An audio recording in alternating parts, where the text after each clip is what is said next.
আজকের এটা কিন্তু ক্রোম নেলস করেছি, মানে ক্রোম দিয়ে ডিজাইন করেছি। তো চলো দেখে নিই কীভাবে করলাম।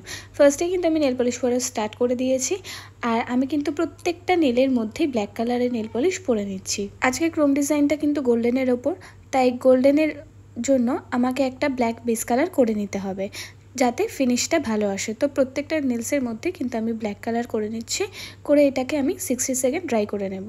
ব্ল্যাক কালারের ওপর এবারে কিন্তু আমি টপ কোট দিয়ে দিচ্ছি। প্রত্যেকটার মধ্যে কিন্তু আমি টপ কোট দিয়েছি, কারণ ব্ল্যাক যে বাকি দুটো নেলস আছে সেগুলোর মধ্যে তো আমি ডিজাইন করব না, আর তাই টপ কোট দিয়েই রাখছি।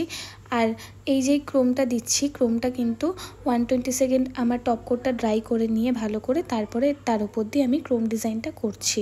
ক্রোমটা টপ কোটের ওপর দিয়ে আর বেস কালার যদি ব্ল্যাক থাকে তো দিলে তাহলে এই যে ক্রোমের ফিনিশ সেটা সুন্দর আসে, বা এক্স্যাক্ট একটা ক্রোমের যেরকম ফিনিশ থাকে ঠিক সেই ফিনিশটা আসে।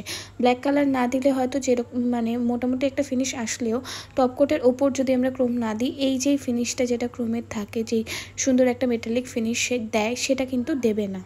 ক্রোম ডিজাইন করা নেলগুলোর ওপরে আমি র্যান্ডামলি ব্ল্যাক পলিশ দিয়ে ডিজাইন করছি, আর সেই ডিজাইনগুলোকে করে তারপরে একবার ড্রাই করে নিয়ে তারপর সেটাকে কিন্তু আমি টপ কোট দিয়ে 120 সেকেন্ড ড্রাই করেছি। এই ছিল আমার পুরো কাজটা। ক্রোমের ওপর বিভিন্ন রকম ডিজাইন হয়, আগেও ক্রোমের ডিজাইন দেখিয়েছি, এটাও একটা ডিজাইন, আর পরেও আরও অনেক ডিজাইন দেখাবো। ক্রোম যে কোনো নেল পলিশকে একটা মেটালিক ফিনিশ দেয়, আর জিনিসটাও দেখতে বেশি ভালো লাগে। তো আজকের ডিজাইনটা কেমন হয়েছে জানাতে অবশ্যই ভুলো না।